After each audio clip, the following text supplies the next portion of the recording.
boy, the benefits on regulation are huge. Yes. They're huge. Yeah. Well, let's talk about, first of all, just so we can kind of set the stage, what are some of the messes that can be created if somebody isn't regulating their emotions? What happens colleague to colleague? What happens if you're the top leader and you lose it with your emotions? They're not regulated. What happens corporately and individually when the emotions do run wild?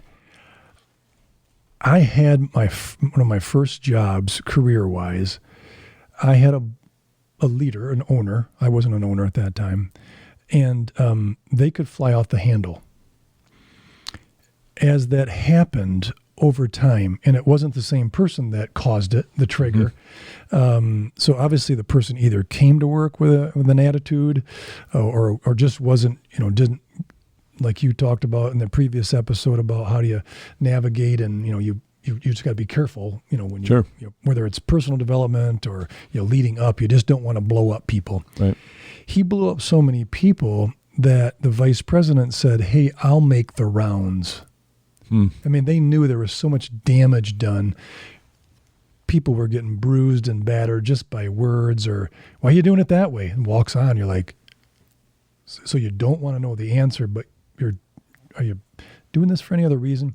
I think that probably is the biggest thing of we really don't understand our effect on them. Sure. If we're the person losing our regulation. Sure. Well, I kind of think a lot of times, if you see a speedboat going across the water in front of that boat can be awfully clear and calm, but it's the wake behind.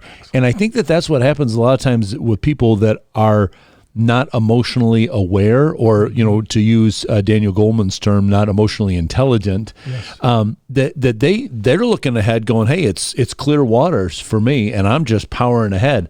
And they never take that moment to kind of look back and go, "Whoa, I left a lot of people bobbing in my wake back there." Mm-hmm. And I think that's where a lot of people miss it, is they're looking ahead and going, "It looks fine to me," but they're not really checking the aftermath of what came in after they left. Right. I'm Greg from the Craig and Greg Show.